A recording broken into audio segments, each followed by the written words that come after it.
லங்காஸ்ரீ நேயர்களுக்கு வணக்கம். இந்த காணொளியில் நாங்கள் சனிக்கிழமை ஞாயிற்றுக்கிழமை கடந்த வார இறுதியில் பதிவான முக்கிய செய்திகள், நாடளாவிய ரீதியில் பதிவான முக்கிய செய்திகளைத்தான் இந்த காணொளியில் ஒரே தொகுப்பாக நாங்கள் பார்க்க போகிறோம். அந்த வகையில் முதலாவதாக பாராளுமன்ற உறுப்பினர் ஒருவருடைய உயிரிழப்பு.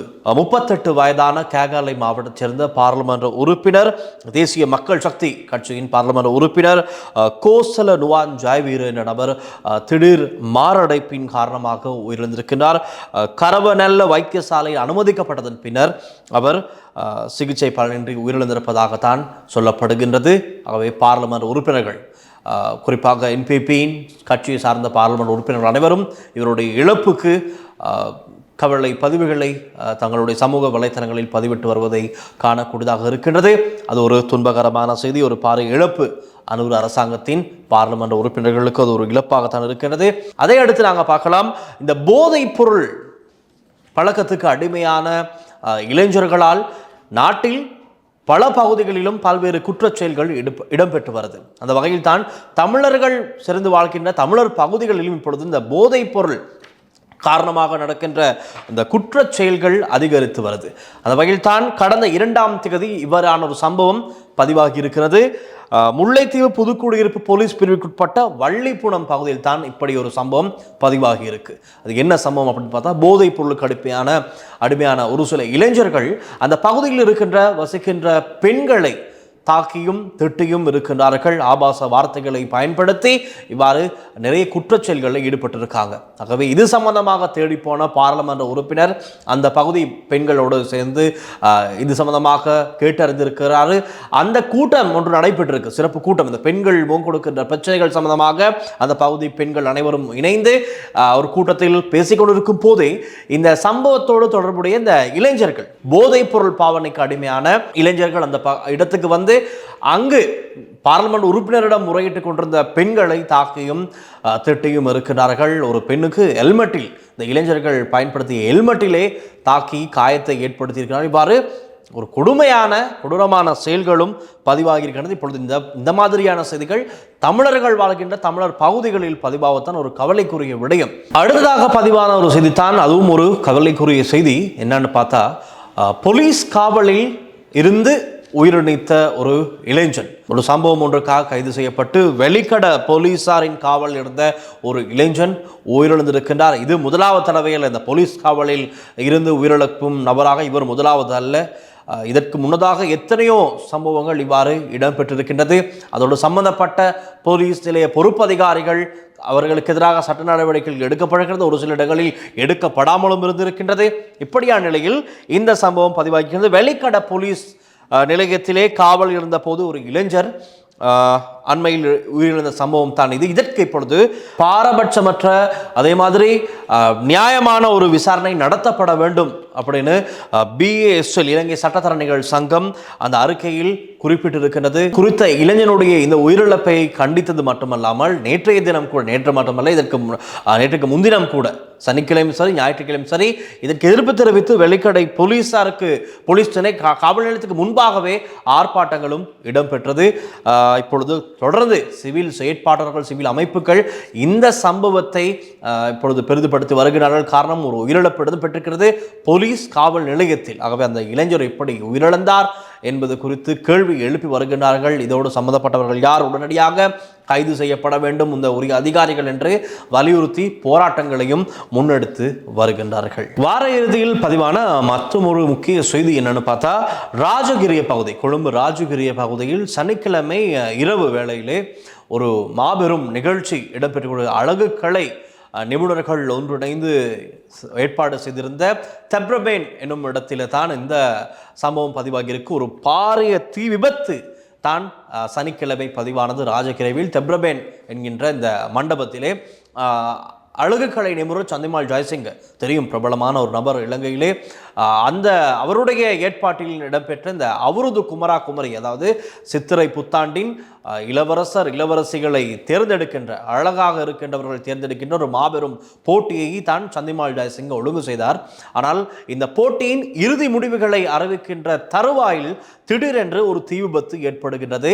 எந்த விதமான உயிர் சேதங்களும் பதிவாகவில்லை என்பது குறிப்பிடத்தக்க விடயம். ஆனால் நிறைய பேருக்கு காயங்கள் ஏற்பட்டிருக்கு. காரணம் எல்லோரும் பதற்றத்தோடு வெளியேறி இருக்கிறாங்க. அந்த நிலையில் ஒரு சிலர் கீழே விழுந்து மிதிப்பட்டு அவ்வாறான காயங்கள் ஏற்பட்டிருக்கிறது. ஆனால் இந்த தீ விபத்தை அடுத்து சந்திமால் ஜெயசிங்க தன்னுடைய ஃபேஸ்புக் பக்கத்தில் இது பற்றி ஒரு நிறைய தகவல்கள் பதிவு செஞ்சிருந்தார்.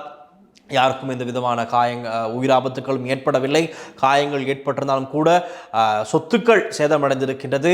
ஆனால் எது எப்படி இருப்பினும் விரைவாகவே இந்த போட்டியை மீண்டும் நடத்துவதற்கு அந்த அழகுக்கலை நிபுணர்கள் இணைத்து கொண்டு மீண்டும் இந்த அவருது குமரா குமரியை புத்தாண்டு அழகு இளவரசர் இளவரசிகளை தேர்ந்தெடுக்கின்ற இந்த போட்டியின் இறுதிப் போட்டியை நடத்துவதற்கு தாம் தயாராக இருப்பதாகவும் அவர் சமூக வலைத்தளங்களிலே பதிவு செய்திருந்தார். நாங்கள் ஏற்கனவே இந்த வீடியோவில் போதைப் பொருளால் நடைபெற்ற ஒரு குற்ற சம்பவத்தை நாங்கள் பார்த்தோம்.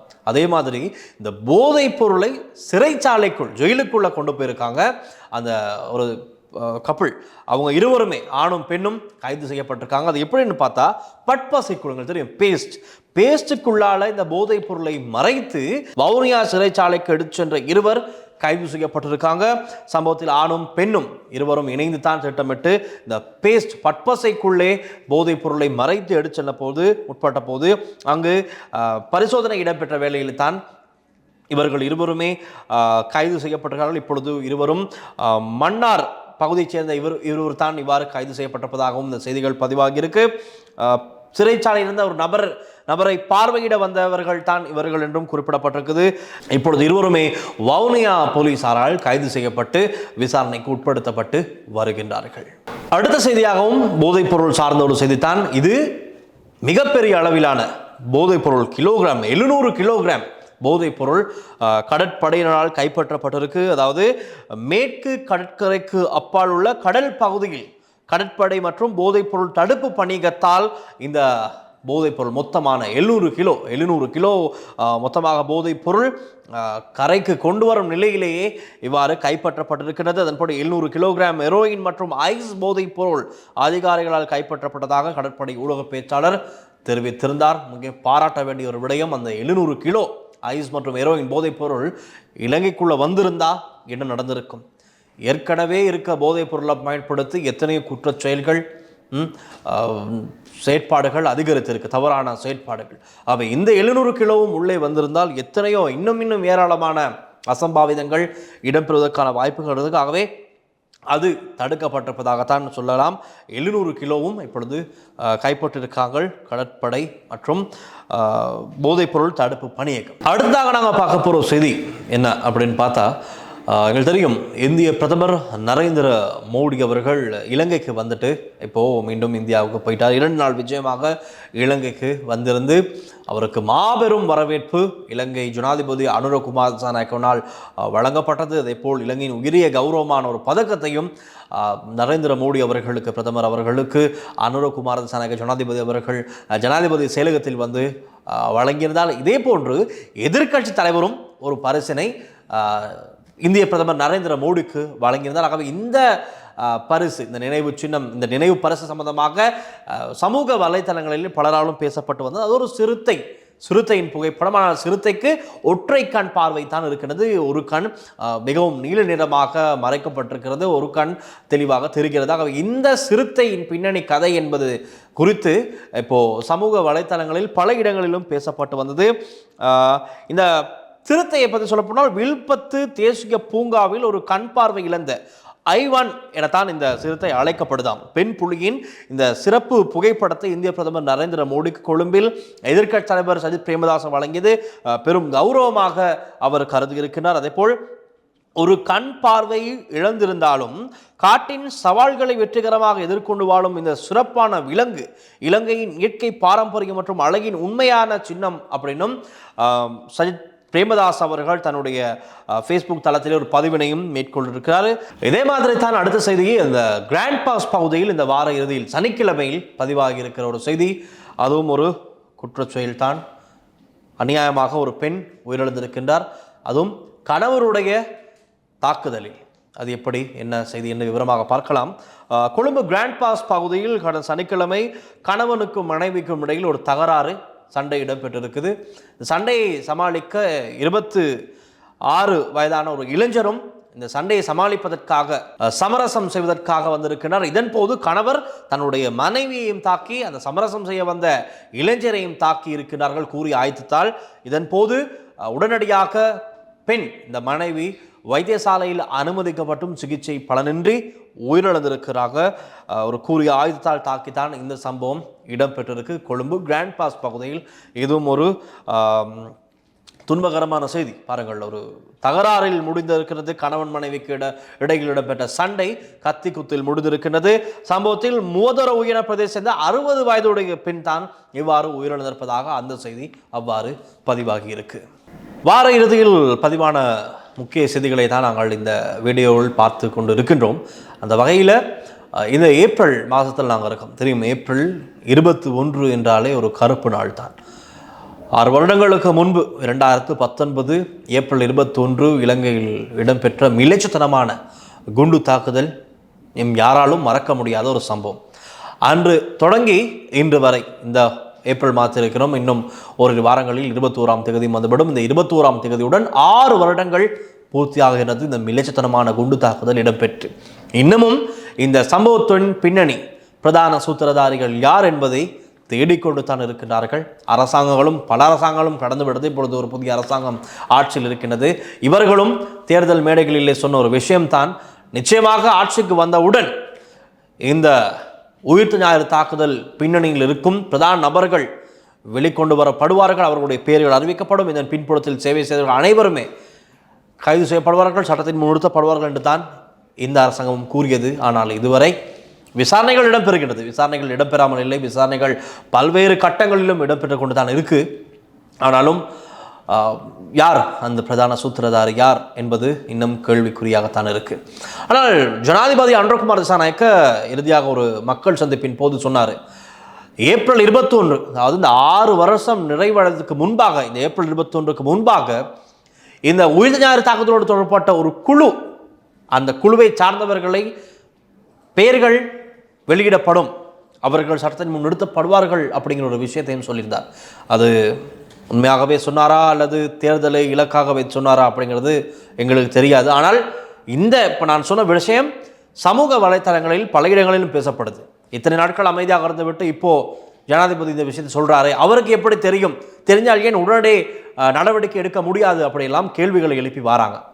ஆனால் ஜனாதிபதி தரப்பிலிருந்து வர விஷயங்கள் இந்த நடக்கின்ற சிஐடியாக இருக்கலாம், ஏனைய அமைப்புகளாக இருக்கலாம், அதனூடாக இடம்பெறுகின்ற இந்த விசாரணை கட்டங்கள் என்ன என்பது குறித்து ஜனாதிபதி நன்கு அறிவார், அரசாங்கம் நன்கு அறியும்.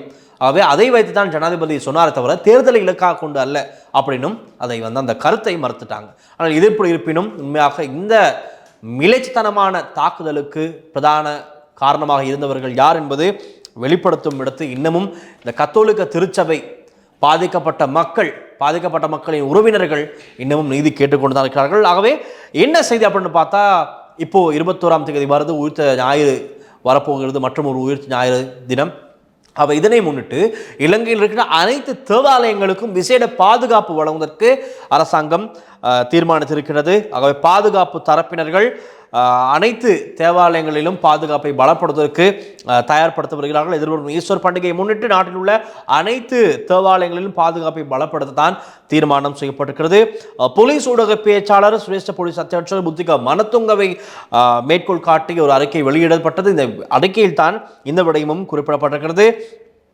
அதே மாதிரி கொழும்பு உயர்மறை மாவட்ட பேராயர் கர்தினால் மெல்கம் ஆண்டகைக்கும் பாதுகாப்பை பலப்படுத்த உள்ளதாக தகவல்கள் வெளியாகி இருக்கின்றது. இது எப்படி இருப்பினும் 6ஆம் வருடமும் நிறைவடையுது. ஆகவே இதற்கு ஒரு முடிவு கிடைக்குமா என்று தான் நாட்டு மக்கள் எதிர்பார்த்திருக்கிறார்கள். பார்க்கலாம். ஜனாதிபதி சொன்னதை போல் இந்த 21ஆம் தேதிக்கு முன்பதாக இந்த பிரதான நபர்கள் யார் என்பது வெளிக்கொண்டு வரப்படுமா அல்லது இதோடு சம்பந்தப்பட்ட இன்னும் ஒரு குழுவின் பெயர்கள் வெளிப்படப்படுமா என்று பொறுத்திருந்து பார்க்கலாம். ஆகவே தான் இந்த வார இறுதியில் சனிக்கிழமையும் ஞாயிற்றுக்கிழமை பதிவான முக்கிய செய்திகளாக இருக்கின்றது. இதே மாதிரி நாங்கள் அடுத்த வாரமும் சனிக்கிழமை ஞாயிற்றுக்கிழமையில் பதிவாகின்ற செய்திகளை திங்கட்கிழமை காலையிலேயே உங்களுக்கு கொண்டு வருவதற்கு, இப்படி ஒரு தொகுப்பாக கொண்டு வருவதற்கு நாங்கள் தயாராக இருக்கிறோம். ஆகவே என்று போல் தொடர்ந்தும் லங்கா ஸ்ரீயுடன் இணைந்தர்கள் என்று கூறிக்கொண்டு நாங்கள் விடைபெறுகின்றோம். ஒளிப்பதிவாளர் விஜயகுமாருடன் நான் டில்ஷன் வின்சன் மற்றும் ஒரு காணொலி சந்திக்கலாம். நன்றி, வணக்கம்.